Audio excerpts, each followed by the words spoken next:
We are all very visual learners, and so the structure of the area model can be a very powerful tool when making connections between place values and operations from kindergarten all the way up through algebra.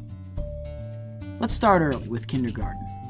When students are introduced to a 5-frame or a 10-frame, it's a way to make sense of how friendly numbers and structures come together. What we're seeing early on is a very early rectangle with a height of 1. In first grade, students use the bar diagram. It's a way to compare lengths to make associations between adding and subtraction and totals. When students are adding base values within 20 or so, you're putting pieces together to equal some other outcome. Here, 8 plus 3 equals 11. This way, again, we're seeing the use of a rectangle to make connections between values. This also works in first grade when students are utilizing subtraction and seeing subtraction as a missing addend problem. Here, we could see this as 10 minus 8 equals something, but also 8 plus something equals 10. This expands into second grade, where now students are asked to make sense of rectangular arrays, associating values and structuring this many rows and this many columns, a two-dimensional stretch. Which brings them to third grade, where now they have a structure to make sense of multiplication within 100. The values are lower so that students can feel more comfortable breaking pieces up. Here we have 8 times 7, which also breaks up into 8 times 5 plus 8 times 2, distributive property.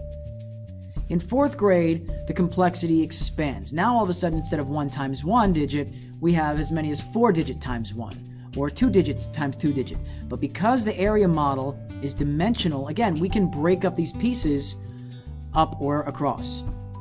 In fifth grade, this same structure holds with fractions, as students are expected to break up whole units and then shade to fill in how many overlap, as well as with decimals, where students can play around with place value as well as tenths or hundredths. Now in sixth grade, we have a deeper exploration of the distributive property. Students can not only use height and length, but also variables. So here we have 2x plus 3 times 5, and we can see how those smaller pieces break together. By the time we get to 7th grade, students are expected to be very fluid with how numbers work, and we get order of operations problems involving multiplication, but again, with fractions, with decimals, with any type of place value or structure where pieces come together, the area model provides that tool. And in 8th grade, we start to explore square roots and cube roots.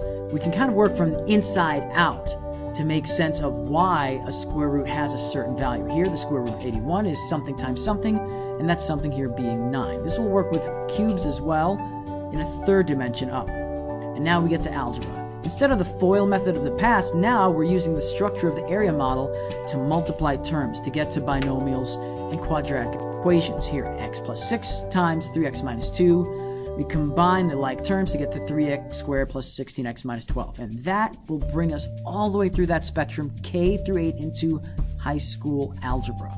The area model, no matter where you enter in with it, it will let you see math the way that you want to piece it together.